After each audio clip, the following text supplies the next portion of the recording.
Every day there is a forgetting, and every moment there is the possibility of remembering. Remembering who you truly are, awakening to your body, to the inner world and experience of being alive. Here is where you find the beauty, the joy. Here is where you free your soma. Hello, everybody. Welcome to Free Your Soma, Stories of Somatic Awakening and How to Live from the Inside Out. I have a special guest today, Christian. She is a board-certified life coach, a hypnotherapist, NLP practitioner, soul exploration guide, an intuitive tarot reader, and a Reiki practitioner.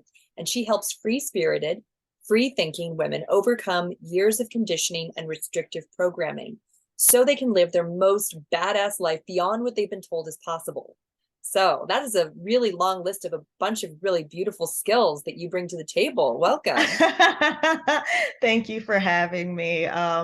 For those of you that are familiar with human design, I am a manifesting generator. So I am meant to be multifaceted, multi-passionate, and that is exactly what I am. It's kind of hard for me to just stick to one thing. I'm always reading multiple books, watching multiple shows, have 100 tabs open on my computer at any given point. It's just one of those things. Yeah, well, and what happens, at least from my experience, is that when you gather all these different tools, you kind of meld them. And in any given moment, when you're with a client or you're with somebody, you're kind of using a little bit from each to like put together like a little, whatever you want to call it, like a elixir or a formula or a spell Exactly. that's going to meet the moment, right? And you gather from all these different learnings. Exactly. And that's kind of what I'm realizing as well. I'm actually doing a human design certification now, which I'm really excited to add to my tool belt for clients and for future offers and programs. And that's one of the things I've been having to unlearn myself around conditioning of you're doing too much at one time. Focus on one thing. You can't be the jack of all trades, blah, blah, blah, blah, which I just actually discovered the full quote about jack of all trades too, by the way, which was very eye-opening. Are you familiar with it? Well, I know the master of none, but is there more to the story? It is like I'm like I feel so lied to, but when I saw it, it was so eye-opening. 1 second, let me see if I can pull it up because I'm actually on my computer. Oh yeah, I totally know. Yeah, jack of all trades is a master of none, but oftentimes better than a master of one. Woo! Oh my God, we have been lied to. Exactly. I was like, the whole like context and energy of it changes, does it not? Oh, totally. Yeah. Yeah. And so I felt so seen when I saw that. And not long after that, I tripped up on discovered human design and my type manifesting generator was supposed to be multifaceted, blah, blah, blah, blah. So that's something I'm learning to like let go of, like just following my joy, following my intuition, and just loving how I'm basically creating like my own like cosmic brownie of what my thing is. Because I'm here to create something new. Like that's another thing in my chart as a manifesting generator. That's what we're meant to do is redefine what's realistic. Oh yeah, I can see that. Yeah, by not following a necessarily linear path in a way and creating like our own path by following our intuition, basically. Yeah. Ooh, I love that. And it's interesting because I think that multitasking and like maybe it's just a trend recently. I feel like it's getting like a bad rap, like people Mm-hmm. are starting to like think, like you said, oh, you should just pick one thing, pick a lane, like, instead of allowing us to be like multitaskers. And the way that I think about this is that, your nervous system is multitasking. It's designed to do that on some level. And I love that. everybody's Yes. particular nervous system has a different capacity for how much it can multitask. So of course, like Mm-hmm. certain neurodivergent people might have issues with sound, that Mm-hmm. distract them from being able to focus on certain things because of noise. Someone else might be sensitive to like sensory information from like sitting on a scratchy surface or from the temperature outside, right? But generally speaking, our nervous systems are designed to multitask, to take in light and color and sound and sensory information. and do something with it, right? And create our experience. So we're made that way. We're made to be interacting with a lot of different sensory information, you know, that kind of relates to the ideas you were sharing. I am just like sitting here with like the mind blown emoji face. I've never heard it broken down that way. And I love that word synchronicities, how things just kind of happen when they happen. I was having a conversation with my husband yesterday of how I realized, isn't there something to do with like your nervous system and how, well, I guess you just kind of just said it, how some of us have a different tolerance for overwhelm and stress and all these different things. And not too long ago, I was doing this side hustle that was completely draining me. And I didn't have the capacity to work on my business, to do the things that I wanted to do. And I just felt so drained. All the joy was gone. And I just felt like I didn't want to do anything. And almost a year later, I'm realizing that the energy is coming back. My focus is coming back. I'm finishing up this meditation teacher certification that I was doing because, again, multiple balls in the air at all times. But I started it a year ago and it was like I didn't have the capacity to focus. And what took me like 2 weeks to complete a year ago, I started over 2 days ago and I'm already there. So it's insane to me that you mentioned like how our nervous system is supposed to work and how we all have different capacities for different things, such as stress and focus and taking in all these different things. Because I just had the realization in a way yesterday, but you put it in words that were way more eloquent than I just did. Yeah, no, what you're saying is so true, because you're also, what you're pointing to right now is really important, is like it changes, it's not fixed. Our nervous system is dynamic and it's constantly responding to our environment. And obviously, like the stress of like a side hustle that doesn't suit you is kind of like a phase of life. It's like an environment that you're in that your nervous system is responding to. And then there's going to be a different phase of life.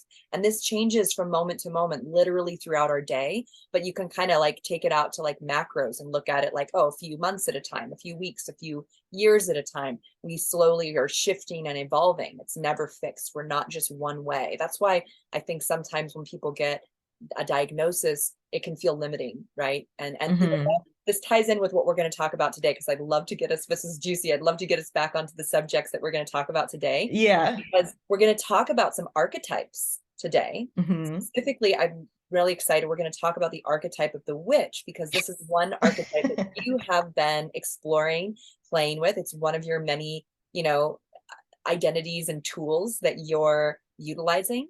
And I'm so excited with what you have to say about it, because I think it's misunderstood. And when people kind of pick an archetype, they sometimes think like that they can't go outside of that, or that there's a way that that's supposed to look or supposed to be, right? This kind of idea of limiting ourselves instead of like allowing that expansiveness of what's possible to be there. So before we get into all of that, let's orient a little bit more. I'd love to hear from you. What started you on this path? What started you on this, like, you know, embodiment, free spirit, all this healing, amazing stuff you're doing? Where did it begin for you? Honestly, I believe it really began at a young age. I born and raised Southern girl. If you can't hear the drawl, it comes and goes with certain words. And raised in a very religious, in church, 3 to 4 days a week, some weeks in the church, very strict kind of household. And I'm not anti-religion. I grew up in a really amazing church. I loved the community. It gave me a really great foundation for my faith. But a lot of the things that the Christian church was teaching to me, even as a kid, just some of it didn't sit right with me, as far as the stance on anti-LGBTQ. Even when my mom sat me down for the birds of the bees talk, it was, we don't believe in sex before marriage. Get married and have sex. And I was maybe a preteen at the time, maybe 12 years old. And I was thinking, is that really it though? Like, I was a virgin at the time, but there was certain things that came down the pipeline that I remember even thinking back then. I was a kid that was always asking why, and I'd get in trouble for it often. Don't just tell me no, why? Why is it this way? Like, I've always been a truth seeker in a way, which is what I've been realizing in recent years. So that was the first thing for me, is just hearing certain things in the church in ways that I was supposed to believe, that I was like, but what if I don't believe that? Why doesn't this feel right to me in my gut, in my heart? And then moving into that, when I was younger, not even 21 yet, I was actually on America's Next Top Model on, it was like season, I don't remember what season it was. It's been too long. But I was like kind of fresh out of South Carolina. I had just moved to Atlanta after high school. And I got called out to be in the finals and blah, blah, blah. They flew us out to Los Angeles. It was my first time really being like off of the East Coast in big old Hollywood. And one of the main, what would you call it? Not a contest. What's the thing? I'm losing my words. One-way show or something? It was like a main parts of the competition before we got called into the house. They told us, they brought us to a roof of the hotel. If anybody's seen my season that I was on, hopefully you didn't, because Lord, those videos. But they put us on the top of a hotel and a challenge. Thank God, there it is. Sorry, I can start over from there. There was a challenge that came up before we even got to the house. It was like the top like 50 girls, because you know we go down to like 13. Mm. And so they put us on this roof of this hotel. We don't know what's happening. They reveal it on camera to you what your challenge is. And we're on the top of this hotel in Hollywood, Beverly Hills. And they come out and say, your challenge is posing nude on the rooftop. And I wasn't even 20 yet. Fresh out of South Carolina, like I said, fresh out of high school. And my mouth dropped. I don't remember if the camera caught it, but I wasn't the only one. Long story short, I kind of had to have a come to Jesus moment, as we say in the South. And I just decided in that moment it was something I wanted to experience, even though I was terrified of letting my parents down, and still kind of myself mentally coming out of that religious conditioning that your body and your nakedness is a sin or something to be ashamed of. So in that moment, for me, that was actually a part of my spiritual awakening and personal development to me as well. I think that was a main catalyst as an adult out of my parents' house, making that choice for myself that they may be disappointed with this, but I feel like I want to do this. Not because I felt pressured. There were some girls that chose not to do it. But I did it. It's my turn to come up. I'm standing there with my towel around my waist. And I just throw it down and I walk up to the stage. And the breeze is blowing and the sun is shining, beautiful LA weather. And even though I was shaking, I came off of that stage afterwards and I felt so freaking empowered. I was lit up. Like, I think I'm there right now emotionally, just thinking about it. Like, I don't even remember everything, but you know how your body stores emotions? I'm there right now and I feel so lit up. Right. Right. The excitement. Yeah. And so that was one of the things. And I'll give you one more thing as far as just the path, because I kind of feel like spiritual development and personal development go hand in hand. Part of my awakening to my firsthand experience of knowing that there's more to what the eyes can see and what I've been taught was also in Hawaii. I went out there with a friend. We ended up partying with some people we met at this bar, and I started kind of having a bit of a panic attack. And so one of the girls like takes me back to the hotel, and I'm just kind of like messed up, lays me down on the bed. And she's like, do you mind if I help you? I think I can help you. And I'm like, help me how? What are you talking about? And she's like, just lay down. And she does what I now would consider as being an energy worker, kind of an aura sweep. She takes her hands down my, like, over the top of my body. She doesn't touch my body. She takes both of her hands and kind of runs down the length of my body, a few inches over my body, like 3 times. And I feel myself completely ground. Back to earth, peaceful. Everything I felt was gone. And then she walks over to the balcony and she kind of spits into the air, even vomits a little bit. And she's like, oh yeah, I didn't mention I practiced with some shamans in Peru. That's just kind of a little technique they taught me. So I would say it's been like an evolution of getting to this space. Right. There's been many little things that the universe has sent me to be like, you know what? We've got some things lined up for you. Yeah, yeah. That was Wow. a long answer. I apologize, I but love those were it. like the three things that came up.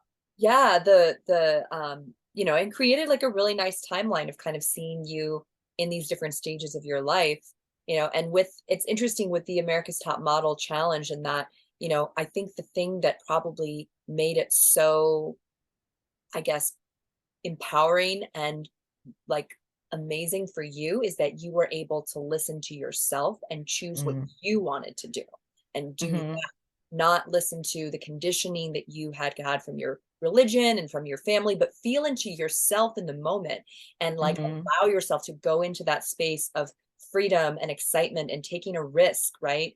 And I think that it's funny because it shows how like another woman could do the exact same thing and it could feel exploitive to her because she's not actually Mm-hmm. listening to herself, right? That maybe she did it because she felt pressured, but that was not the case for you. You actually felt like you were listening to yourself for the first time and doing something like really radical and different compared to what you had, I guess, been grown up thinking was possible for you, right?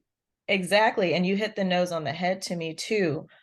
I know what's right for me or feels right for me is not going to feel that way for everyone else. Yes. The women that decided not to do it, I didn't see that as, oh, you're not ready or you're not willing to do what it takes. If that didn't feel right for you, that's fine.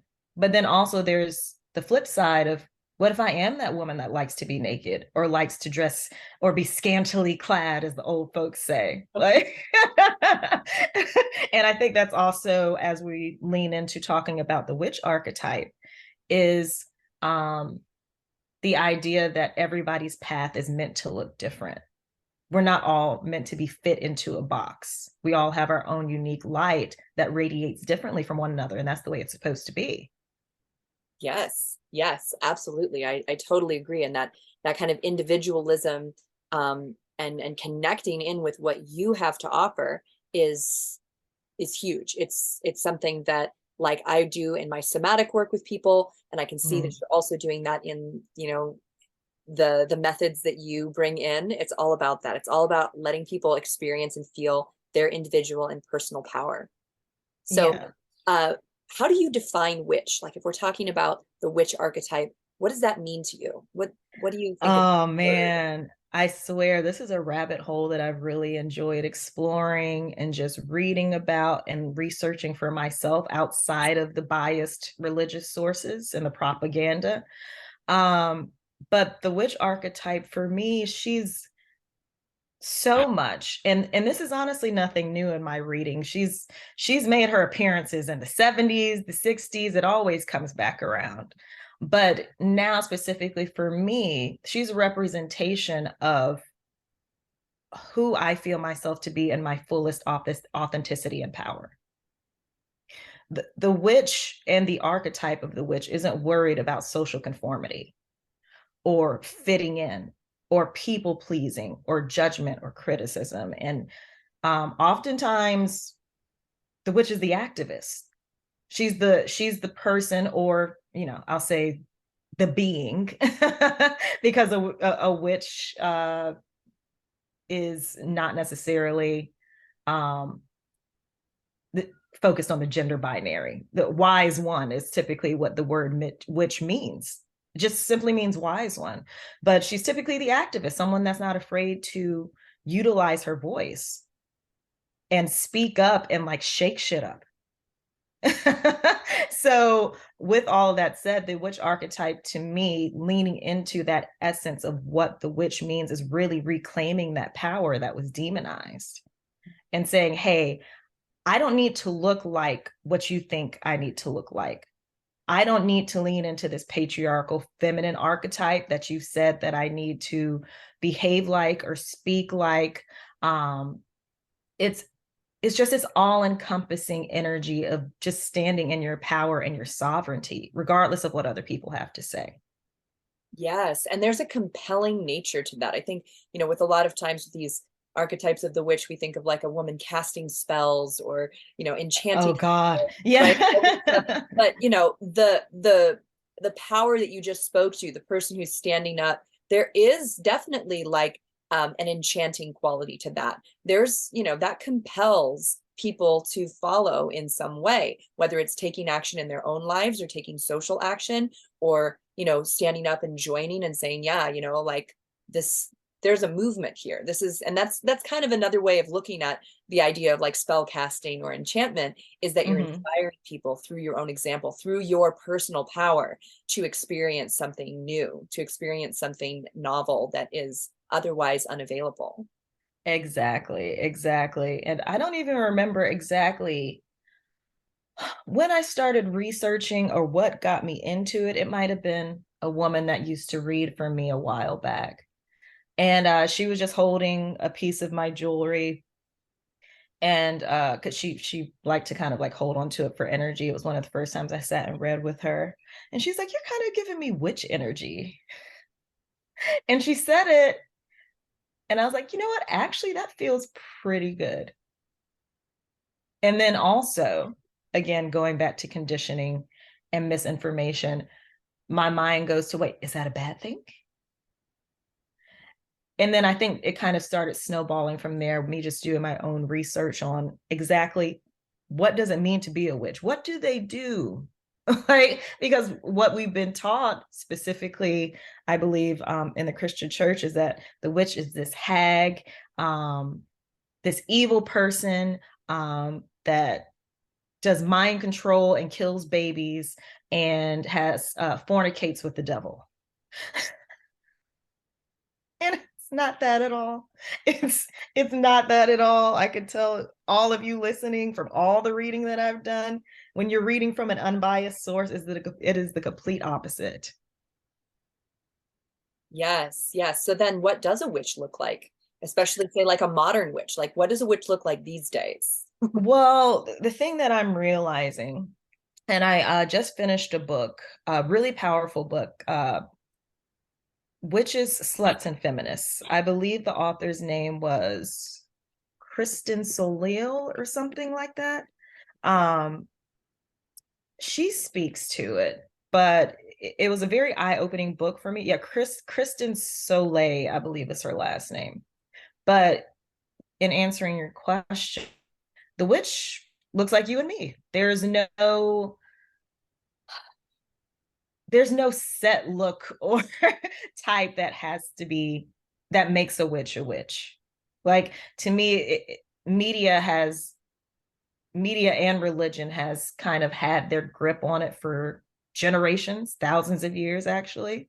But it's interesting to me, especially with the quote unquote divine of the rise of the sorry, I'm having trouble talking today. Still jet lagged. With the rise of the divine feminine in like the spiritual circles and like the healer circles, seeing it getting more popular now and people playing with the archetype of the witch and becoming more informed on what that actually means. I feel like some people get stuck in this idea that, oh, I have to put on all black and wear black finger nail polish and wear black lipstick and wear pentacles on my throat and blah blah blah. And at the end of the day, that's only a small aspect of it. You don't have to look a certain way to be in touch with your inner magic. That's what more about what it is for me. You don't have to cast spells to be in touch with your inner magic. You don't have to even call yourself a witch to be in touch with your inner magic. And getting outside of that stereotype and how you think it's supposed to look is of the utmost importance when it comes to living authentically, which is in fact your magic. Does that make any sense? Oh, yes, totally. And I mean, I kind of had this image of like, you know, maybe some uh really, you know, lots of interesting dark makeup and big cat eyes and like drippy, you know, black jewelry. And she's like half Yeah. wood covered in mud, you know, doing some kind of like ritualistic dance. And then there's also like the girl sitting in her sweatpants, like on her couch, lighting like a little candle from like TJ Maxx, and they're doing the same thing. They're both getting in touch with their inner magic, and they're both connecting to like their divine connection to power. And it doesn't have to look a certain way. You don't have to be in a particular environment with a certain set of aesthetics, right, in order to access that. Yeah, and you just hit the nail on the head again with that. To me, again, whether it be spiritual development, personal development, which correlate with one another, it all goes hand in hand. The thing that I'm not liking that I'm seeing is people being so focused on aesthetics and not the inner work, the root and cause of your problems. And that's why nothing's changing. You can do the spells with the pink candles and the rose petals and the black salt, and I think all that stuff is very pretty, but a lot of people are missing the point. This is about the energetics, about who you are at your core, about the identity work, about picking apart, excavating those unsupportive beliefs and restrictive conditioning, and why you do what you do, and illuminating and shining a light on your traumas. And also realizing that even though you may have been in spaces where you felt broken, you're not broken. You still have that power. But self-awareness is going to be what you need to take yourself to that next level, getting in touch with your inner magic, reawakening to your power. Yeah. So yeah, the aesthetics are such a small portion of it, but even with that, there isn't any one set look for a witch. Patriarchal society has told us that there's one set look for a witch. There's not. Yeah. Just like there's not one set look for a goddess or for a mom. Yeah. Oh, yes. Totally. Shouldn't be. It shouldn't be, at least. It's hilarious because you're making me think of this thing. My 16-year-old cousin, she goes to like a fashion school in LA. It's like a high school that's particularly for fashion. And I don't know, I think I was like going to go to like the farmer's market or something. I had like a basket and I was going to go put vegetables in it or something. And she said, yeah, a lot of kids I go to school with, they love like the aesthetic of like, going to the farmer's market with like their basket and like filling it up with the vegetables, like just the aesthetic of it. And she's like, but like they don't actually eat them. And like the vegetables are probably just going to like rot on their countertop. Oh my God. They're not really into actually eating them. They're just into the aesthetic. And I was like, really? This is a thing? And she's like, yeah. Like just being into the aesthetic of something, not the actual practice of it. And she said it so shamelessly. She so like straight up. I was just like, wow, like I guess that's a thing, like kind of like you can be into punk rock and like dress punk rock and like have zero politics involved in it. You know what I mean?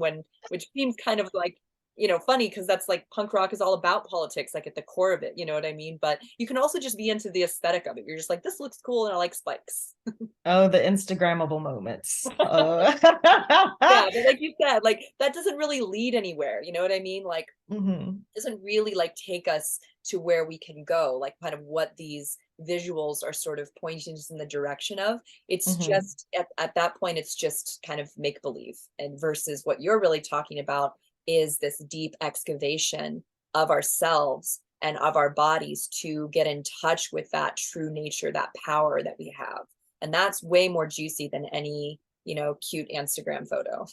Exactly. And I will add that as far as who is the modern witch is at the core, it's more about being more connected to nature and the interconnectedness of all things. And oftentimes people that call themselves witches are more connected to the cyclical flows of life, seasonal changes, follow the lunar phases, and just realizing and leaning into that awareness and recognition that everything is energy and that everything is connected. And that's very, very powerful when you really start to be seated in that knowing and operating from that space. Yes. Well, this leads me to another question I had for you, which is, how does magic, because some of what you're describing, this connection and feeling into this connection and being able to like do something with that power to create, the life around you that you're interested in seeing, to have that ability to instantly like manifest a new perception, right? Or a new Mm-hmm. way of experiencing your life, right? So how does the practice of magic involve a connection with your inner world, right? And with your body? How are those things connected? Well, first, I will go ahead, just in case there's anybody whose ears have completely turned off. I'm going into NLP mode right now. Typically, when we're learning new things or listening to someone speak, it's some of the main primary directives of the conscious mind is to delete, distort, generalize information that we're receiving to maintain our narrative of our world and our version of reality. So I don't want anybody distorting these words here, although it might be happening if they're like completely just like blanking out right now. I would go ahead and just define magic for me and typically for people in these realms as intentionally manipulating energy for the greater good. Love We're not talking about love spells, taking away anyone's free will. Actually, one of the main tenets of Wiccans, witches, witchcraft is do what you want, but don't harm anyone.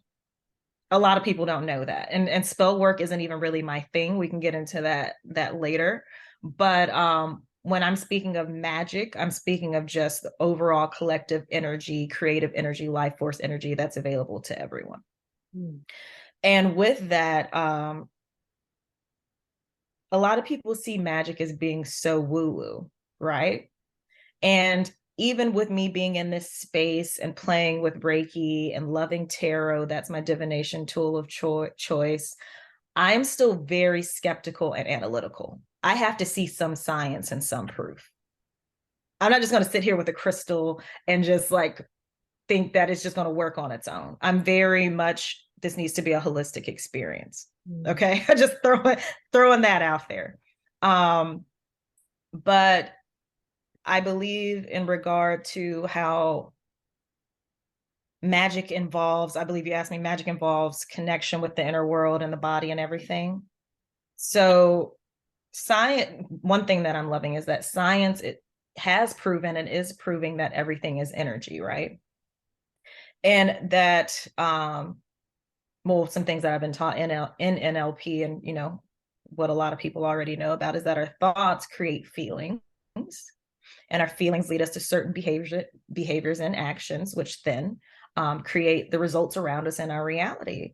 So at any point within our bodies, we're always emitting a certain energy, right? From our auric field, all these things, we're attracting these things to us.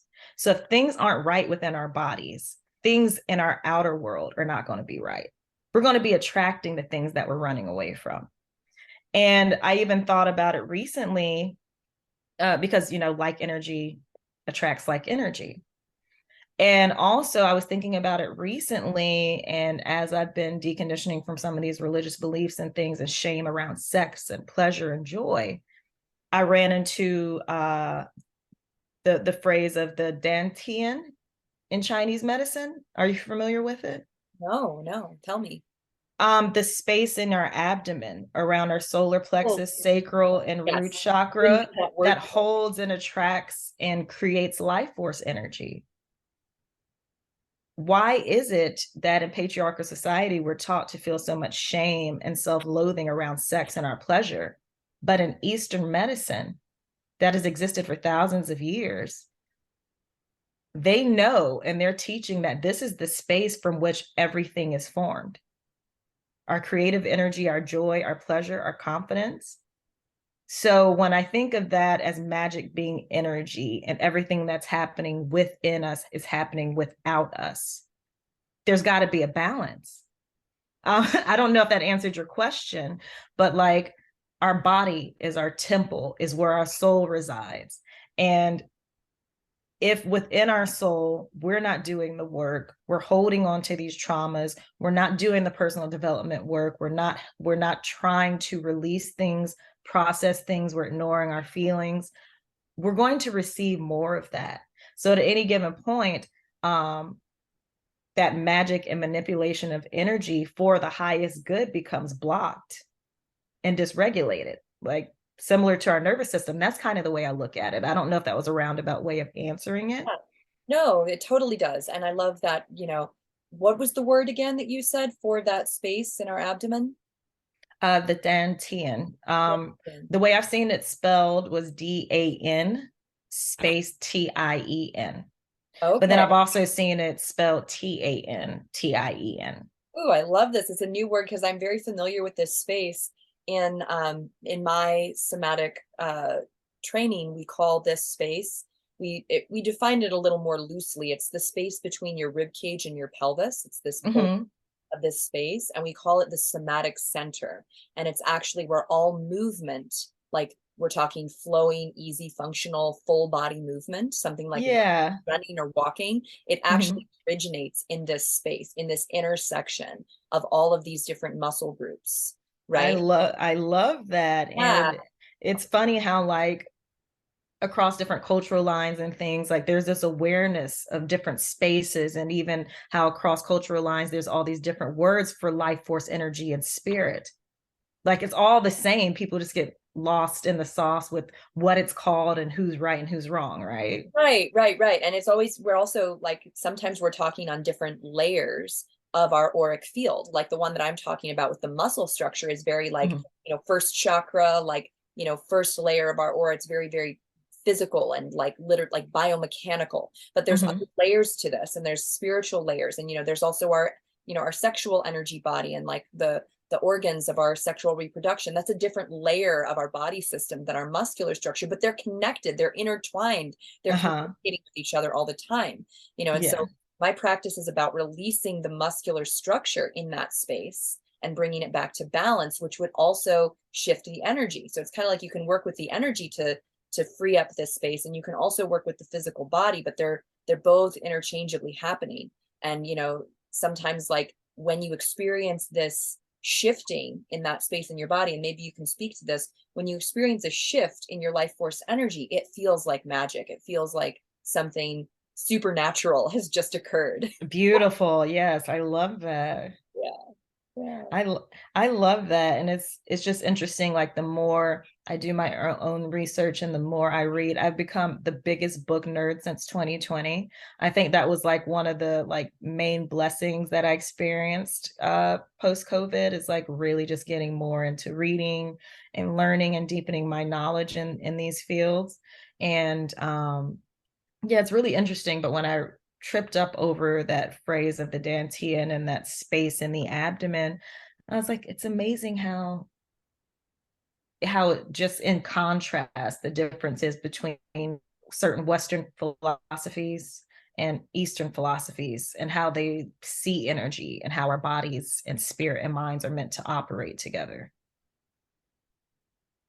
Yes. A teacher of mine recently, he said that he was, I don't know, he's a somatic educator, is one of my mentors, and he asked like a um acupuncturist, or some kind of Chinese medicine doctor. He was sort of like vetting him to see like if it was going to work to work with him. And he said, which comes first, your mind or your body?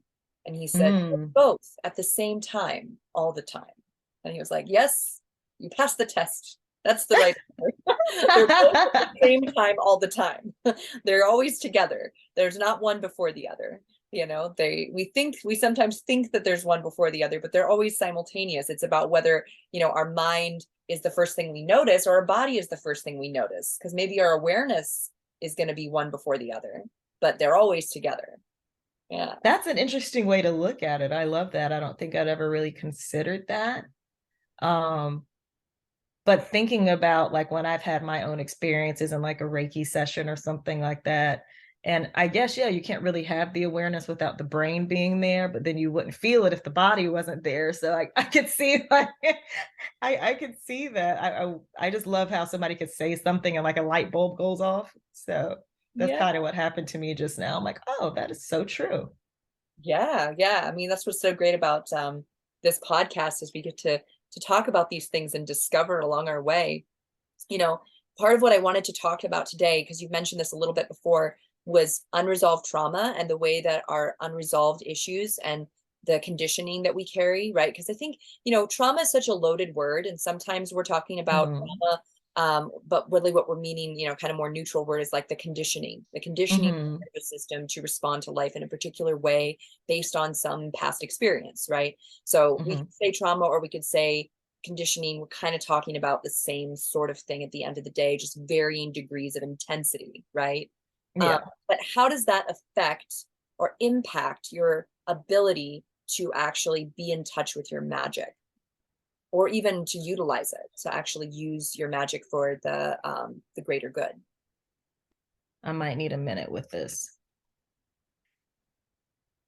But I guess intuitively, the first word that came to me was shame and sadness, and how those can ultimately be those lower vibrational energies that block you from your up leveling, your ascension, and your healing, whether it be physiologically or psychologically. And also, something that resonated with me in recent years was the concept of the witch wound. Are you familiar with it? No, please go on. So this can get a little woo-woo, but I promise I'll link it back to a little science. But I guess when I think of traumas, conditioning, impacting your magic, it makes me think of impacting magic being directly related to who you're meant to be in this life. Because your uniqueness, your light is your magic. That's nobody else's but yours. And for me specifically, it has been coming up in what us witchy girls like to call the witch wound in certain circles. And typically it's related to the ancestral trauma living in your DNA that incites illogical fear in a way, like you're feeling it, but you can't place it. And in a way that it was affecting me, and it's getting better since I've gained this awareness, is fear of visibility, for fear of being unsafe. And in that fear of visibility, it had me playing very small, afraid to speak up, afraid to show my face, afraid to speak my truth. And if my magic, my superpower is to uplift and empower other people, how can I do that if I'm restricting my authenticity and playing small out of fear of visibility because of these ancestral wounds? Does that make any sense? Yes, yes. And I love that you're bringing in like another layer to it, which is the ancestral wounding, which is literally present in your DNA in terms of how your facial expressions are showing up, right? Your moment to moment, like morphing of our bodies and our faces that goes on. That's our DNA. Like we think of our DNA as like this thing that's like, I don't know, some kind of scientific like thing we measure in a microscope, or, Yeah. but it's actually just your facial expressions and like the way your body smells. Like that's your DNA, you know what I mean? And when we're hiding, when we're conditioned, and through, like you said, maybe a long line of conditioning that's not just whatever our parents did, but whatever their parents did and their parents did and their parents did, right?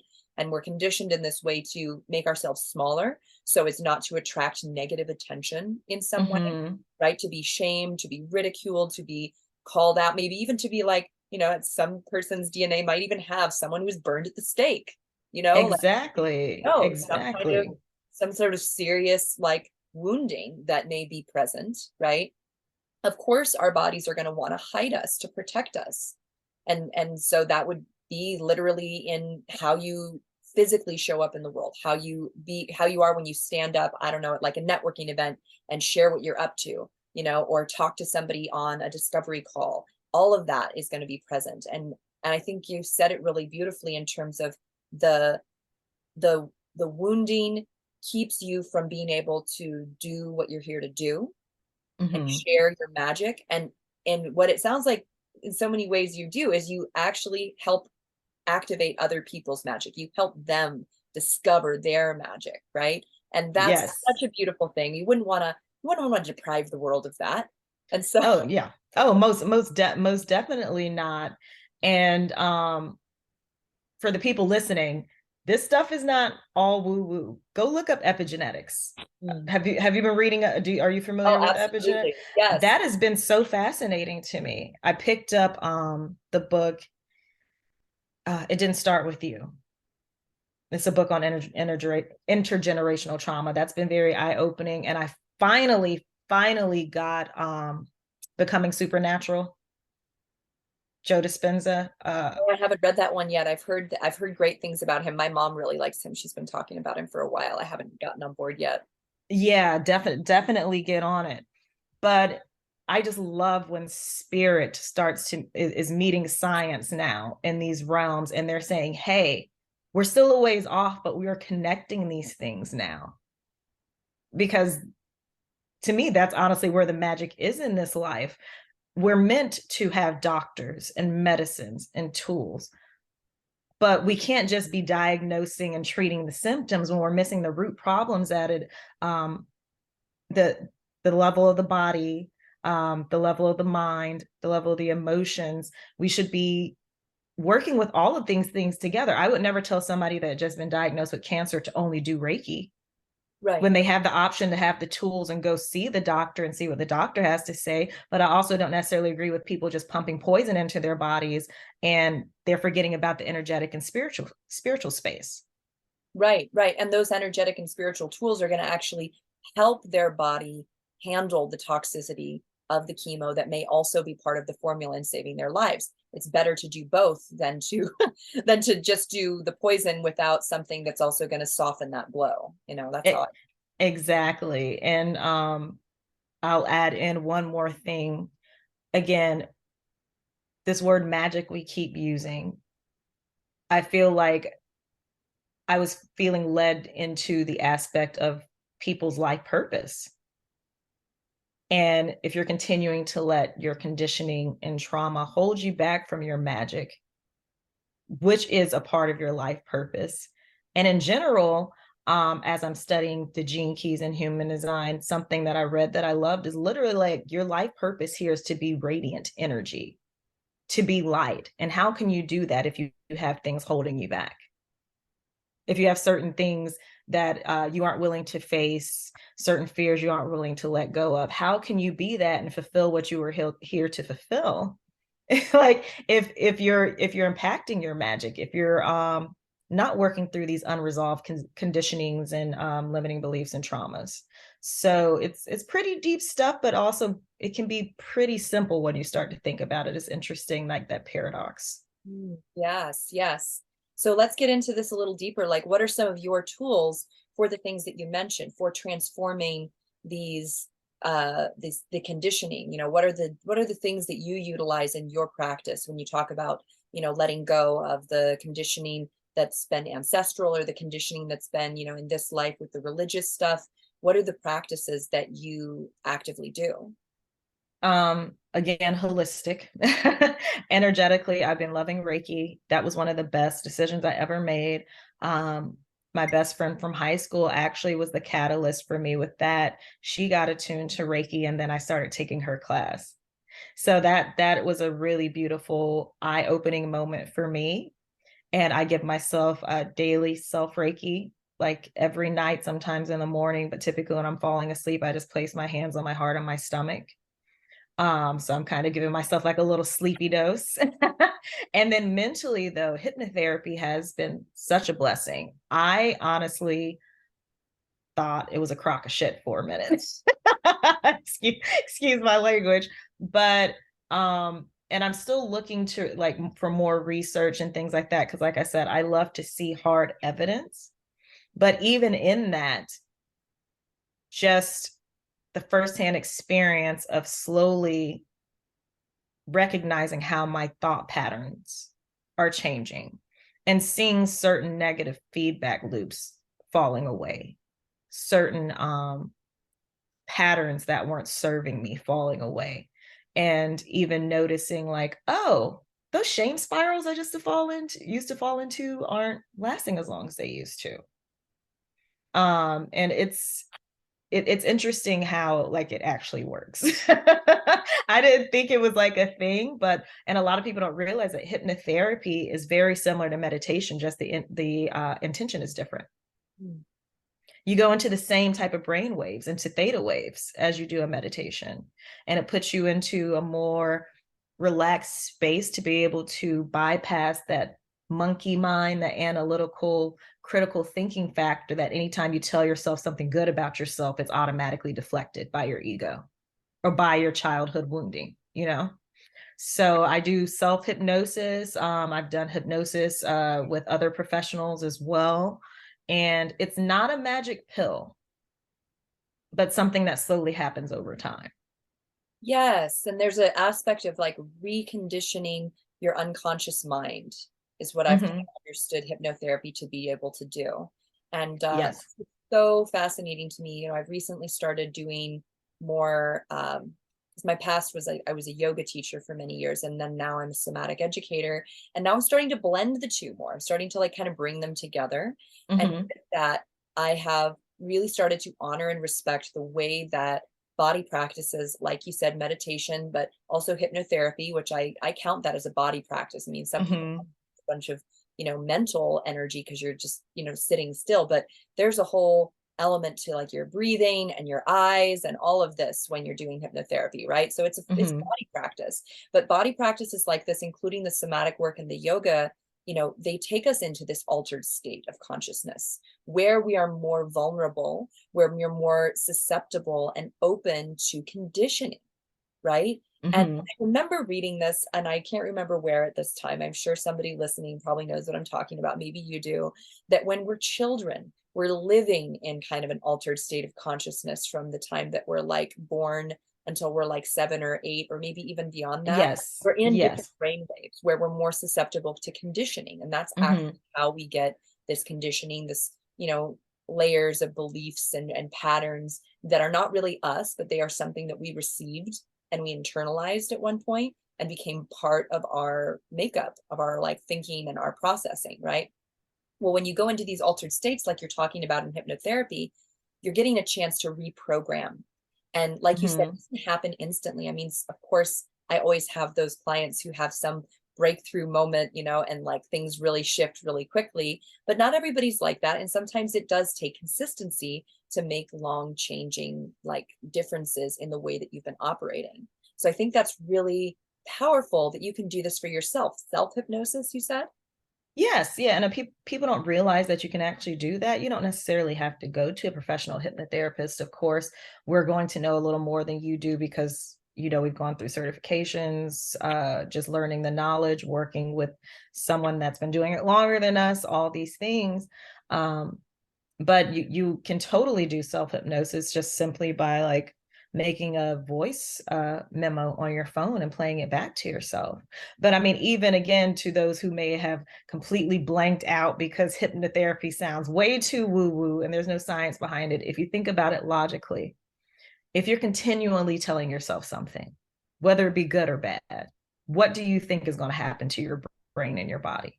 It's going to absorb it, right? So in hypnotherapy, the same thing is happening. We're just setting the intention to like plant seeds of some more supportive beliefs, more loving thoughts. That's the intention that we go into it with. And specifically, if you're listening to it every day, logically, what is going to happen? Yeah. It has to happen, right? It has to begin to shift. And there are some things that can shift in one session. Um, the man that I trained under, he quit smoking. Like, I think he had like a multiple pack a day habit for years, quit smoking in one night. Mm-hmm. But then with certain other things, I think like really deep seated, like ancestral beliefs, things like that, really deep, traumatic, unsupported beliefs, it can take a little longer. um Even myself specifically, as I've been shifting more into, I call her boss bitch Christian, CEO Christian, from worker bee Christian into I am an entrepreneur with a successful business. I'm a life coach. It's taken some time for me to get comfortable in that identity Mm-hmm. because old Christian was completely different. But hypnotherapy and the repetition of those thoughts and those beliefs and supporting myself in that mindset work has been like a really lovely evolution and awakening to that identity where I know I belong. Yes. Yes, this is so beautiful. I love it because you're talking about getting more full up with the magic that you are. Exactly. And we've all got it, our own particular brand of magic. It's just a matter of reconnecting to it is what I like to say. Right, right. And so we kind of already touched on this a little bit, but what do you feel like on a daily basis, like in terms of we're talking about day in, day out, habits and behaviors, what have you noticed that your body needs to be able to hold your magic and your power in a sustainable way? What are the needs of your body when it comes to this ability? Ooh, first thing that comes to mind of lots of water. I stay hydrated. Like, it's almost gotten OCD. Like, I have to have a full bottle of water next to me when I'm sleeping on the nightstand. If I wake up thirsty, water has to be there. And then on top of that, rest.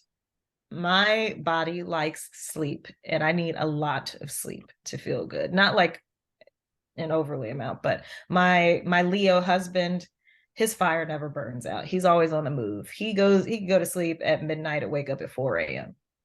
Meanwhile, over here, typically I aim for about 7, 8 hours of sleep every night.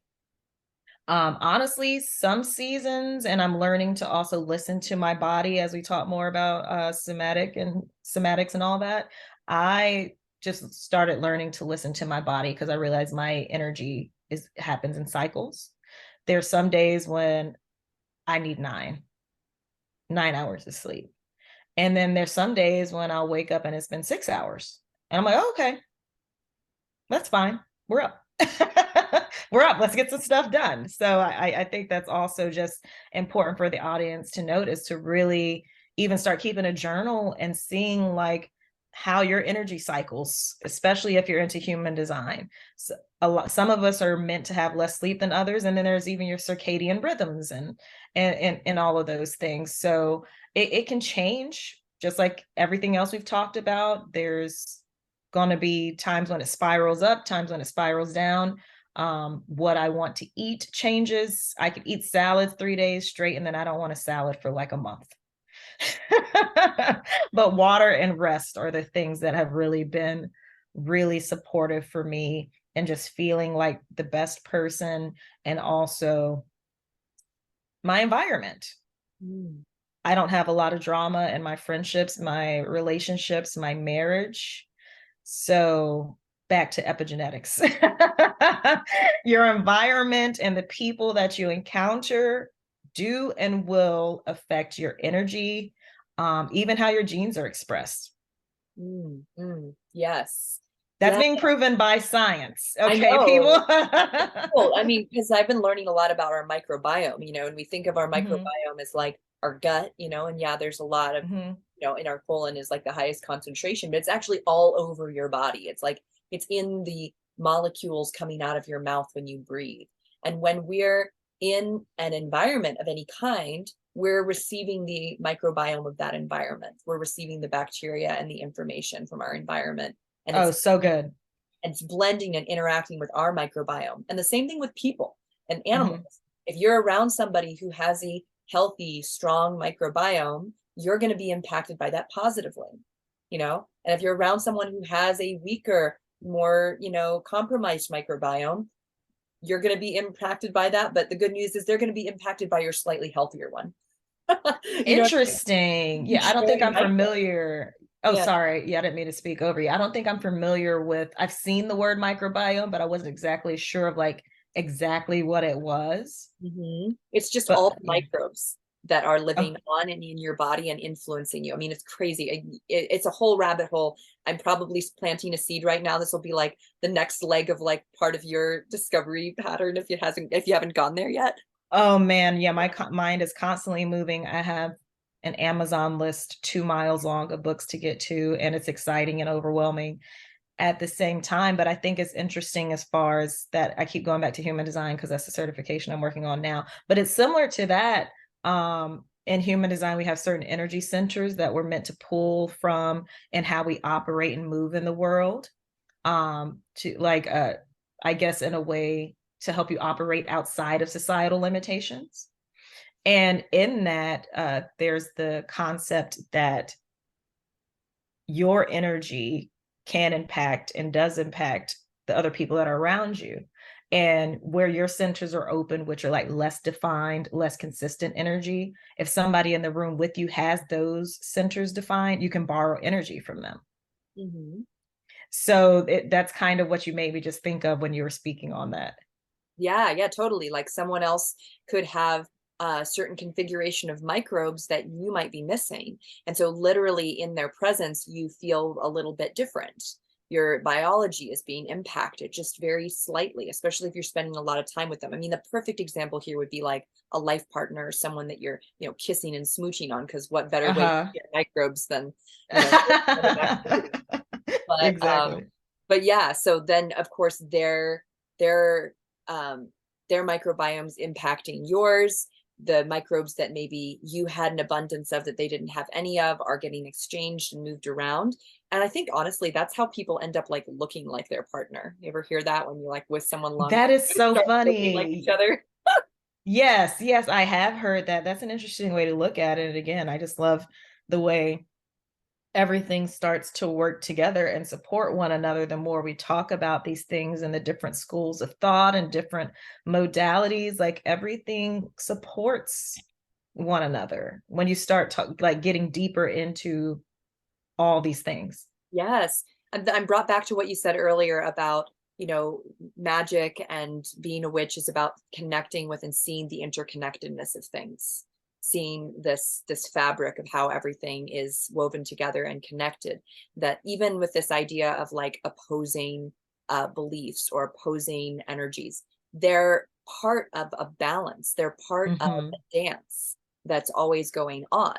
Like as just when we even look at it like as negative and positive ions, like all these things are dancing and balancing each other out. So even opposition is collaborative at the end of the day. Oh, yes. It makes me even think of like the law of contrast. We wouldn't have happiness without sadness. We wouldn't be able to recognize it. Yes. And we wouldn't have light without the dark. You can't have, if you were never angry, you wouldn't know what not being angry felt like. If there wasn't some chaos, you wouldn't know what peace felt like. Yeah, freedom. If you wouldn't appreciate or understand freedom if you didn't experience restriction and limitation. Exactly. I think the more I learn these things, the more I lean into some of the ancient wisdom, it's made me a better person, because even in that knowing of everything being interconnected, everything that I recognize in myself, I can recognize in others. And even at times, as uncomfortable as it can be, and people hate this one, the things often that we're so triggered in by other people or that irritate us about other people, we're recognizing it because it's an aspect of ourselves we haven't made peace with yet. And then even something as simple as me knowing that if I say something hurtful to that person, that energy can come back to me. Or if I do something hurtful to that person, I completely believe in things coming back tenfold. And then just being a good person, knowing that the good things that I put out into the universe are helping and uplifting the collective. Yes. And I think that is so healing when we start connecting with the interconnectedness, with the way that everything is working together. It's healing because we realize we're not alone. We realize we've never been doing this alone, right? And also realize that everybody else is on a like journey themselves. They're on a similar path, even if it's a radically different style. It's still this way of contending with whatever you arrived with, and learning to move with that and move around that and negotiate that from day to day. Right? I'm laughing so hard because I was talking with one of my girlfriends not long ago. I was like, I hate being so mature and open-minded and good at perspectives because I have a hard time staying mad at people. I hate it. I hate being the bigger person all the time, like, and just being in this field of work and personal development. And my arms always are like open to people. And my mind is always, I'm always attracting people that want to tell me their problems, and just that healing energy attracts that. And it's just interesting to me, like anytime somebody lashes out at me, or even if somebody cuts me off in traffic, oh, maybe they're like rushing to meet their dad at the emergency room or something. It's always a positive reframe or something, or I'm always just thinking, you know what, that person's doing the best they can with what they have right now. I can't even be mad. I'm gonna be mad for 5 seconds, then I'm gonna go about my day.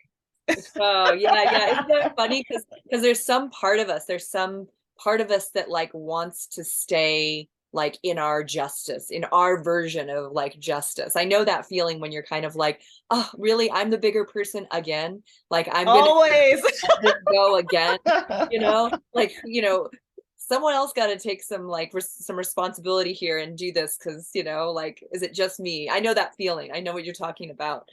Yes. Oh my Yeah. God. And it's funny too when you really see other people like not doing it. Like with that example of like someone cutting me off in traffic, what I've recognized is like I've totally been you. I was distracted and I cut someone off in traffic. I can literally Yes. remember a time that I did that, and the other Uh-huh. person behind me was honking and giving me the finger and was getting all pissy and upset, and I was just like, dude, I'm sorry, I'm having a stressful day. You didn't mean to cut Yes. you off. You know what I mean? And so whenever I like have that happen, I just immediately, it's just like, I give you a pass. I'm not going to be angry. I'm not going to be that person that's like, God damn it, and honking my horn, because who knows, maybe you're just a distracted mom on your way somewhere and you're just lucky that you didn't hit me and you're just glad that there was no car accident, so like let's just be grateful, and then you get that experience of someone doing all that and being all dramatic and you're just kind of like, oh man, okay, that's that. Exactly. And that's the work too, though. Like the deeper you get into this work, the deeper what was I going to say? Sorry.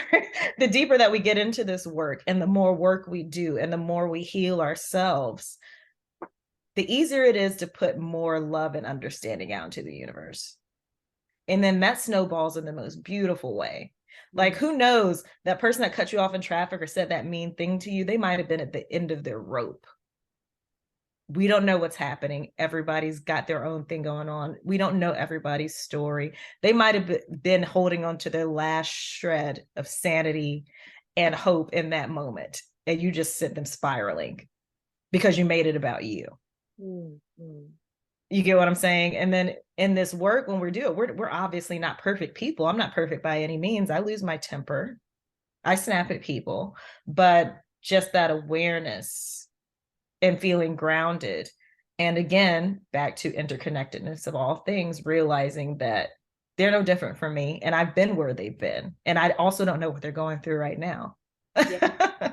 Yeah, totally. Yeah. And, when we get into a stressed out state, when we're dysregulated, like some of those things can be remedied by, like you said, drinking more water, making sure we got enough sleep, but sometimes people are dealing with like a certain level of um, pain, whether it's emotional, psychological, physical, or spiritual pain, right? That we can't like compare where we're at to that.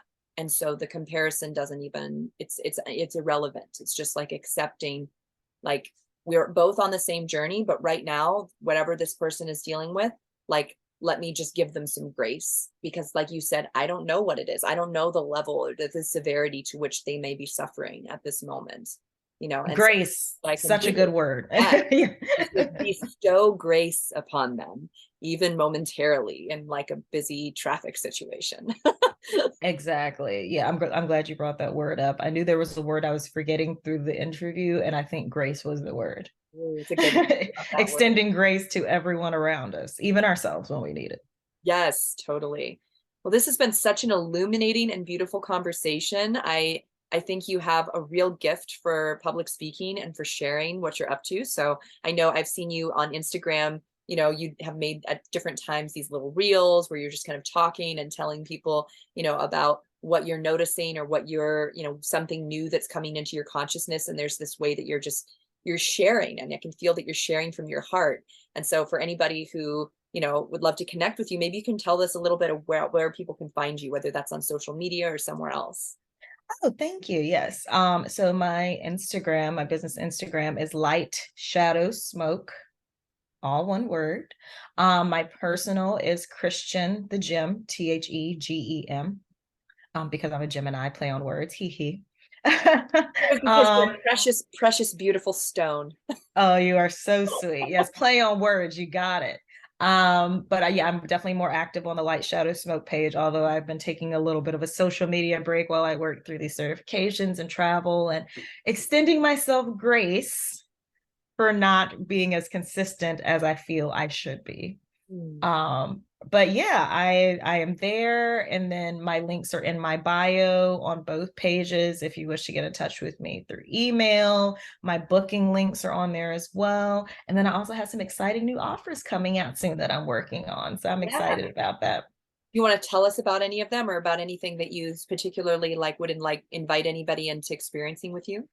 Well, there's booking links to book intuitive tarot readings with me, hypnotherapy sessions with me with a money back guarantee if you aren't happy with your session, and you get the recording for further reinforcement to listen to as much as you'd like.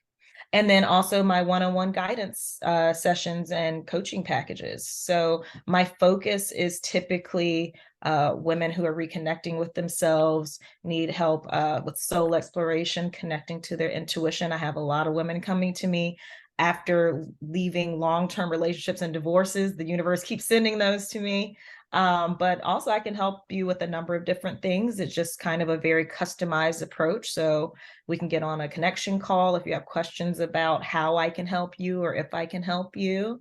And in future offers, I will be finishing my human design certification soon. So I look forward to merging that with my coaching offers and just seeing how I'm feeling about all of it, like just creating from joy and just also paying attention to what people are asking me for. So yes, I'm excited.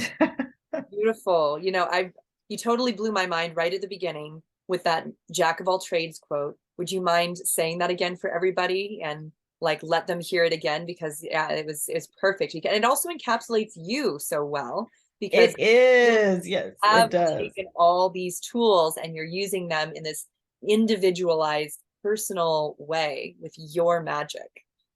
Yes, a jack of all trades is a master of none, but oftentimes better than a master of one. And that is me in a freaking nutshell. Oh, I love it. That's so great. And what's so great about that is it really invites people to just be all that they are and see that we're better in an expansive way rather than holding back pieces, so that we can fit into one area of life instead of, again, with that interconnectedness, being able to expand and spread out in our beliefs, in our tools, in our consciousness, right? Exactly. And I'll leave the audience with just, again, if you're ready to lean into that witch archetype, it's about trusting yourself and your power and just leaning into who you are unapologetically.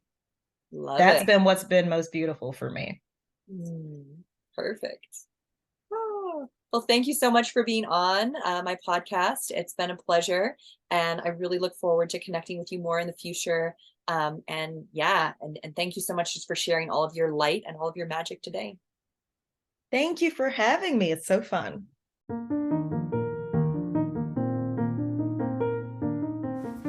Hello, everyone. I'm Amy Takaya, and I have an exciting announcement. At the end of September, I will be hosting my first full-length retreat. Somatic Awakening will take place in the San Gabriel Mountains. This 3-day transformational experience will include Hana Somatic Movement, hands-on somatic bodywork by my father, William Davis, my cousins, Seiji Oshenza, and myself. We will also explore somatic yoga and mudra practice, as well as an end-of-the-day sound healing to deepen your calm and release. Only 9 spaces are available for full-time participants. Day passes will be available for the Saturday activities. Right now, you can get $200 off the full price of the retreat. So, if you're feeling called into freedom and ease of movement, a peaceful, relaxed nervous system, delicious plant-based meals, and a fresh and enlivened way of being, go to freeyoursoma.com and hold your space. Payment plans are available by request, and feel free to reach out to me with questions or comments at freeyoursoma@gmail.com. Thanks again for listening and supporting this self-healing revolution.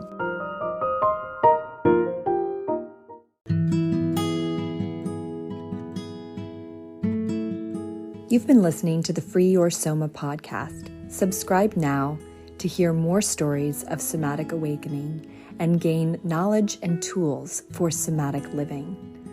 If you'd like to learn more about me, Amy Takaya, Hannah Somatic Education, or the Radiance Program, please visit www.freeyoursoma.com.